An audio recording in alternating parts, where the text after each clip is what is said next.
What's up, guys? Trail here, better known as Budget Bill, and this is your second stimulus check update and stimulus package update for Friday, January the 1st. Good afternoon, everyone, and Happy New Year. Now that we've moved out of the worst year ever, I hope the new year will bring much brighter days ahead as we get rid of this pandemic and get back to somewhat of a normal life once again. I skipped out on stimulus news yesterday, so let's take the time to catch everyone back up. Millions of Americans have been receiving their $600 stimulus checks by the way of direct deposit over the past 3 days or so that's some good news. However, some lawmakers are still fighting for $2,000 stimulus checks to be provided or to replace the $600 checks. We also have President Trump fighting to get the electoral votes counted as the last chance to overturn the 2020 presidential election results. Also, there have been major delays in the virus vaccine as thousands continue to die every day. Those are just some of the topics that we are going to cover today. But before we get started, be sure to like this video. If you like this type of content, it definitely helps out a lot as it takes a lot of time to research all of this information and to provide a scaled down version to share with you guys. Also, if you want to be a part of this community, we would love to have you. Be sure to subscribe to the channel and click the notification bell to be notified of each new video. What's up, everyone, and I'm so glad to live another day in another year. And we should all be grateful even though Congress continues to fail the American people. The fight for the $2,000 stimulus checks is still ongoing in the Senate, as the House has already passed the bill after opening an immediate vote on it.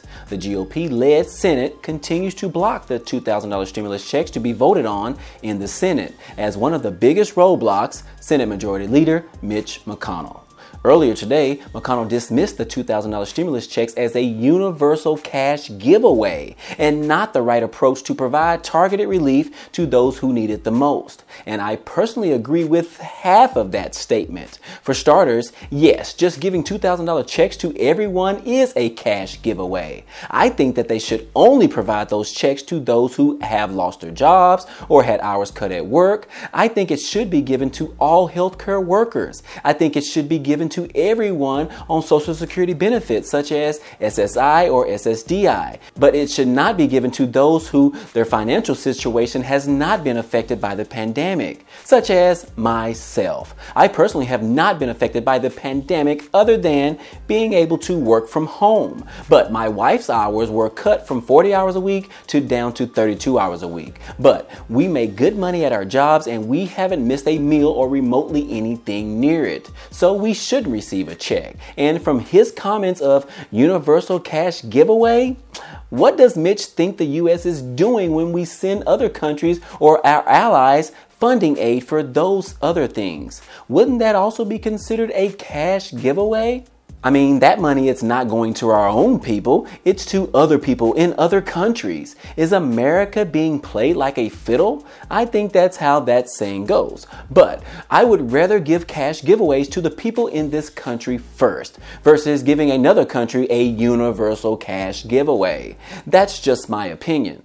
But even Senator John Thune stated similar to me by arguing that sending checks to families making six figures and unaffected by the pandemic is not fiscally responsible. And I agree with Senator Thune.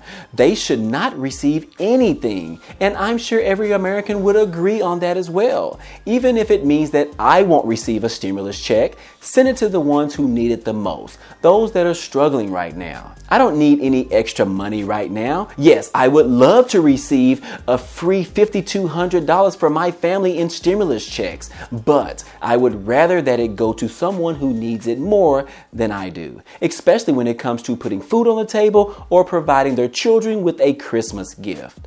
McConnell went on to say that a huge chunk would essentially be socialism for rich people. What is he talking about? Bernie Sanders balked at the notion that Republicans are now concerned about socialism for rich people after they were okay with passing huge tax breaks for corporations. He said Republicans have brought poster-sized checks to the Senate floor showing the millions in tax rebates for companies like Amazon, Chevron, and Delta Airlines. Bernie said that is what socialism for the rich is about. Socialism for the rich is not, in the midst of this terrible pandemic, putting a $2,000 check into the hands of working families. And that's right, Bernie Sanders, I agree with you. Congress has already passed the $600 checks as part of a broader $900 billion stimulus package, which are currently being distributed to millions of Americans right now. While President Trump has signed the first part of the bipartisan bill, he is still demanding for bigger stimulus checks of $2,000. Senator John Hawley also expressed his frustrations today of how a measure that would pass in the Senate can't even get a vote on,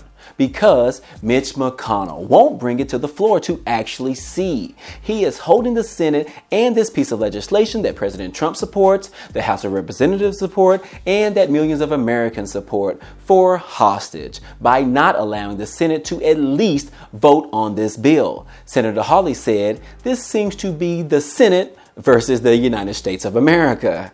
And what do you know? The United States of America agrees that $2,000 stimulus checks should be given to the people who need it the most, the people that were affected by the pandemic, and so on. But Senate Majority Leader Mitch McConnell, or Moscow Mule, or Mr. Scrooge, does not agree with that. And he knows that it might pass in the Senate, but he just refuses to let them vote on it. So that is where we are today.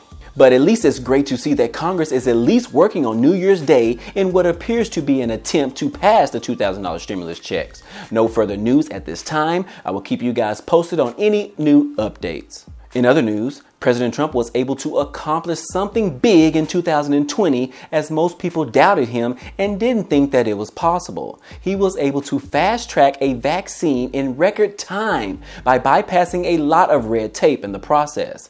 The senator in Utah, Mitt Romney, sounded the alarm off on Friday about the lack of strategy at the federal level for the vaccinations and called for urgent action. The former governor said that the program is carefully, woefully behind despite the fact that it encompasses the two easiest populations to vaccinate, which is the frontline workers and the long-term care residents.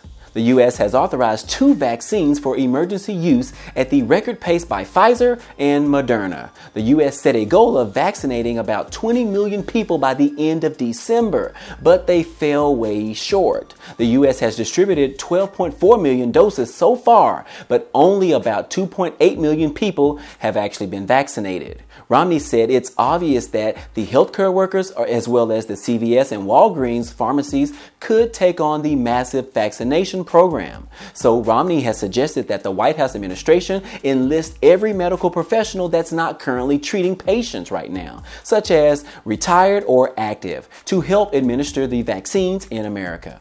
Romney also thought that it would be a good idea to schedule Americans to take their vaccination by date of birth and priority category. Romney believes that we are already behind on vaccinations and urgent action is needed to catch up. At the time when filming this video, the virus numbers in the U.S. are 20.5 million cases so far, and almost 356,000 deaths, and over 12 million people have had the virus and recovered from it. I know none of the news stations actually report on how many people had the virus and recovered from it, so those numbers are pretty good, which means about 59% of people tested positive have actually recovered from the virus. But anyways, what do you guys think? I know most of you stated that you were not willing to take the vaccine once it is released. I assume your answer still stays the same. But do you think the U.S. has fallen short on vaccinations because it's just not enough people willing to take the vaccine? Or do you think that it's because not enough resources are available to administer the vaccines and there are enough people to actually want to take it? Let me know your thoughts. And also, I just want to share something with you. My sister-in-law is a medical worker at a big hospital and she has already taken the vaccine. My mother-in-law is retired, but she took the vaccine as well. And my wife works at an outpatient facility and she is thinking of taking the vaccine as well. As for me, well, I'm blessed enough to still be able to work from home. I've never even had the flu vaccine. So my thoughts of taking this one seems just a little bit weird, but I don't know yet. It seems like to me that the after effects of getting the virus seem to be a bigger issue. But let me know what you guys think, and if you are considering taking the vaccine, I would love to hear your take on this. Other than that, hey, this has been your second stimulus check news update for today.